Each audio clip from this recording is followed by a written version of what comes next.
Okay, thank you very much for your kind introduction. So I devote like 50% of my time in my, let's put it this way, my executive role at Esade Business School in Barcelona. But at the same time, I devote like 60% of my time teaching in executive education programs, mainly in Europe and in Silicon Valley, to C-level executives. And we teach mostly about how to navigate disruptive innovations in mostly incumbent companies, okay? And one of my main findings in the last few years has been that there is a major, let's say, misunderstanding about the type of disruptions that companies need to navigate with these days, right? So we understand disruptions as mostly technological and product disruptions, but we will see that it's not exactly this way, right? And this has enormous implications in how companies and organizations actually organize themselves in order to navigate disruption, okay? So we are going to see how to go about it. Now, I'm going to ask you something here. How many of you has little kids? How many of you have children at home, okay? Like 50%, 60% of you. Okay, that's nice. I have two kids. We have two kids, my wife and I. Galileo, who's a 2-year-old, and Dante, who's a 7-year-old, okay? One of the most relevant conversations that we have at home is about the future of our kids, the type of jobs that they are going to have, like in 15, 20, 25 years from now, okay? And probably some of you, of those who raised your hands, are having these type of conversations as well. And one of the reasons why we have these conversations at home is because AI is mostly going to replace, is going to redefine in a way most of the tasks that we do at our jobs these days. And sometimes it's going to probably replace a whole job altogether, right? However, one of the misunderstandings when it comes to the impact of AI into jobs is that it's not the whole job position that is going to be replaced by an AI in the future or in the near future, but it's specific tasks, right, within the job position that are going to be redefined in a way by AI, which actually is going to have an impact in the whole job position, okay? But AI is replacing specific tasks, right? And this is something that will have implications on what we are going to mention about how organizations have to go about disruptive innovations. But when it comes to our kids, what we usually say is that they will need to be reinventing themselves throughout their careers. And this is why the World Economic Forum in the latest report on the future of jobs said that one of the top skills for the kids in the future is active learning, right? Active learning and unlearning, because it always go all together, right? Learning and unlearning, and learning and learning, okay? That's right. Now, how many of you work in organizations? I guess that everybody, right? So there are a number of reasons if you work in an organization, if you work in an incumbent organization, there are a number of reasons to be concerned about these days, right? And the reason is because AI is going to have an impact in every single business model. So every business model today is going to be replaced, impacted, disrupted, taken over by AI in some measure, right? And the reason why this is going to happen is because we can say something like AI is like the new electricity for companies and organizations. It's like the electricity of the 21st century, right? And it's the electricity of the 21st century because it's having an impact across functions, across organizations, across industries. It's true that we are seeing most of this impact in the field of the supply chains and logistics these days, and also in the field of marketing, consumer insights, in the field of customer service. We see this, for instance, in the supply chains, in how warehouses are managed. Most of you have already watched many videos about how AI has totally redefined the way that companies like Alibaba or Amazon or Ocado in the UK are dealing with their warehouses and dealing with their logistics and supply chains, right? And some of you have watched this video as well, right? When Sundar Pichai, the CEO of Google, was introducing the Google Assistant in a way that it was making an appointment for a hairdresser, like if it was replacing the role that a person would make that appointment altogether, right? So this is something that we are really familiar with these days, okay? But now, one of the misunderstandings along the same lines of what we mentioned when we were speaking about our kids is that AI is not going to replace an entire business model or an entire company. It's not disrupting an entire company. What AI is doing when it comes to business models is that it's going to disrupt a specific piece of your business model. Some of you come from business schools, as I do. AI is going to have an impact in specific pieces of our business models as well, right? But it's not that AI is going to disrupt an entire company. It's going to disrupt a specific piece. Let's take an example that we are all familiar with. Uber, for instance, right? So Uber is a company which is not disrupting any single car maker altogether, right? What Uber is doing is that it's solving a specific task within a business model, which is going from A to B, right? And that's a specific piece of that business model. But at the same time, something that this piece of the business model has as a main characteristic is that this is a purely algorithmic piece of the business model, right? Going from A to B is purely an algorithmic pain point, an algorithmic problem from the point of view of customer service, right?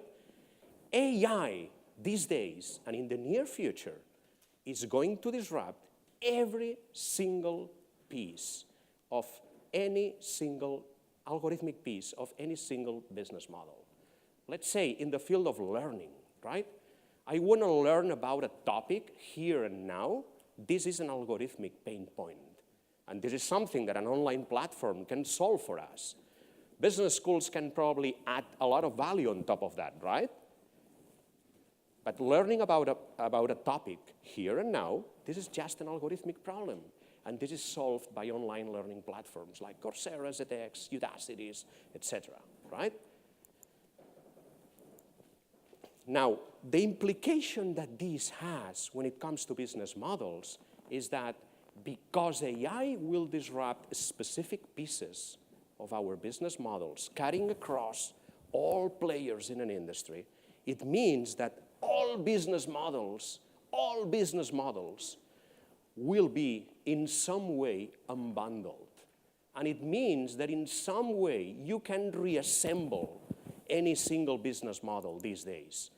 And it means that because you can unbundle and reassemble business models, because specific pieces are taken and put aside of that business model, it means that disruptive companies will be able to produce what we call architectural innovations. And this is very different from product or technological or technical innovations. It's an innovation that has an impact in the whole architecture of the company and sometimes of the whole industry, right? Let's take a case that we are also very familiar with. Let's speak about Tesla, okay? So this is a Tesla. How many of you has had the chance to drive a Tesla? A few of you, right?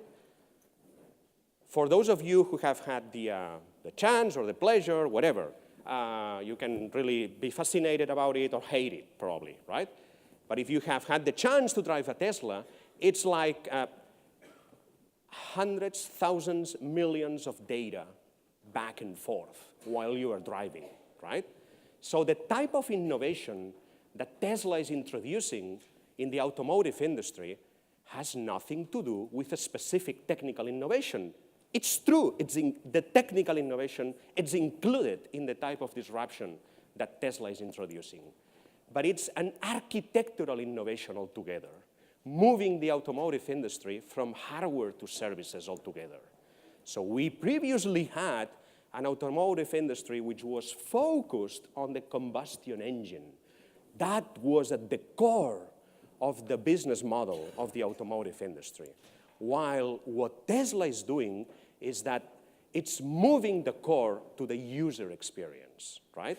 And this is the type of innovation which is very similar to the type of innovation that the iPhone introduced 11 years ago, right? So the iPhone was not a technological innovation, but an architectural innovation. It was introducing a new ecosystem for users altogether, right? The thing is that when it comes to product and technological disruptions, we don't see them coming, right? And it means that even sometimes these disruptions come from outside of our industry. For instance, we don't know right now what type of disruptions driverless cars are going to impact on other industries other than the automotive industry, right? There is a wonderful report from CB Insights about the 33 industries that will be in some way impacted by driverless cars.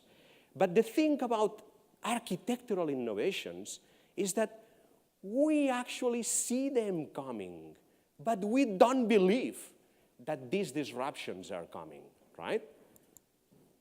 I will need some sound now in the next video, okay? The iPhone, when the iPhone was introduced 11 years ago, when it was launched, the New York Times didn't believe that was an architectural innovation, or they didn't understand that. They were talking about an innovative cell phone. It was not a cell phone altogether. It was a computer. It was a new ecosystem. And Steve Ballmer, the CEO of Microsoft, he didn't believe that either.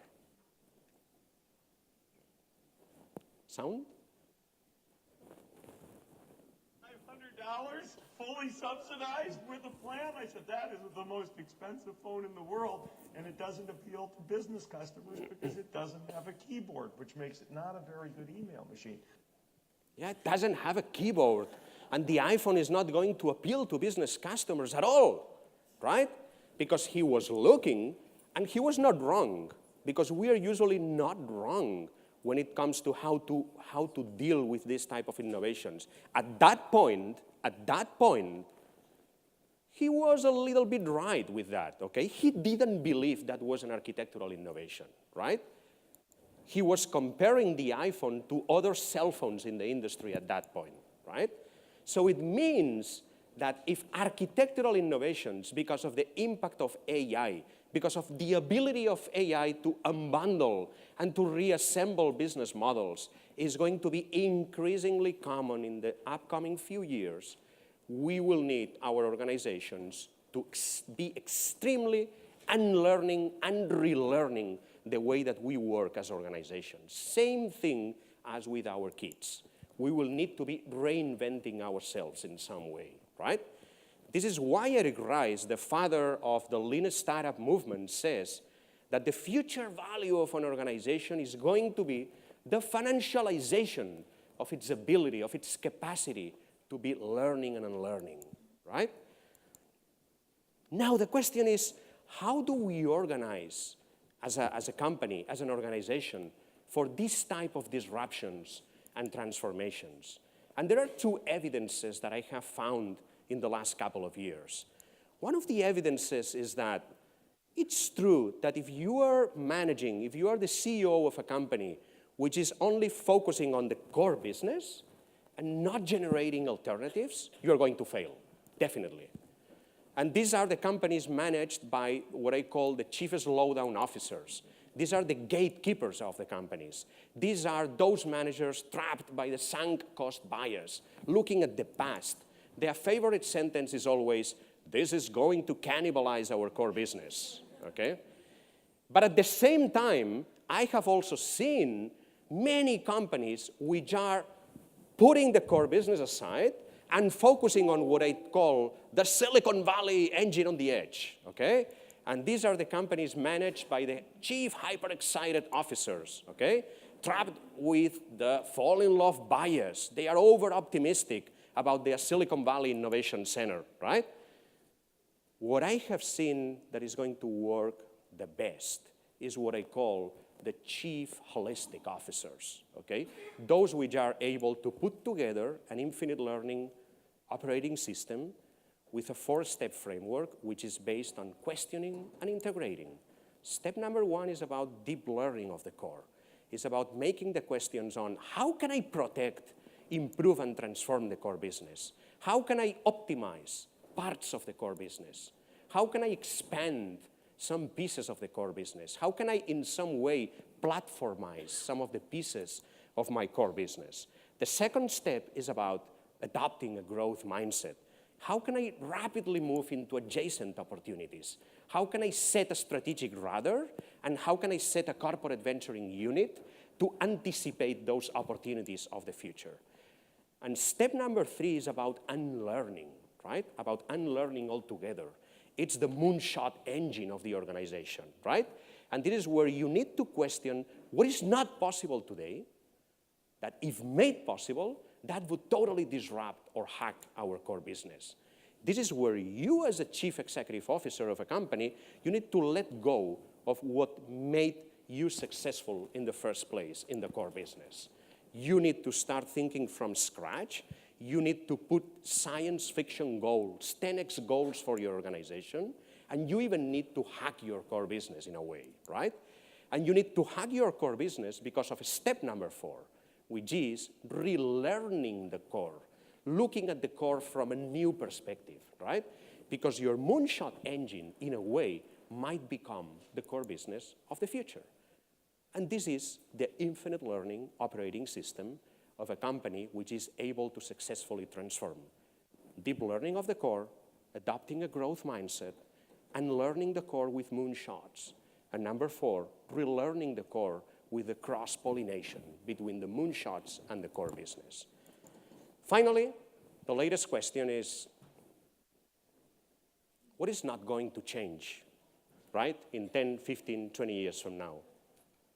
And the answer for this is the same thing that you would tell your kids to do, and it's follow your purpose. I think that purpose, which at the end of the day is what is invisible to the eye, right, from your companies, from your organizations, purpose is the truly killer application of 10x, of exponential organizations. There is no innovation, no transformation without a strong purpose. Thank you very much.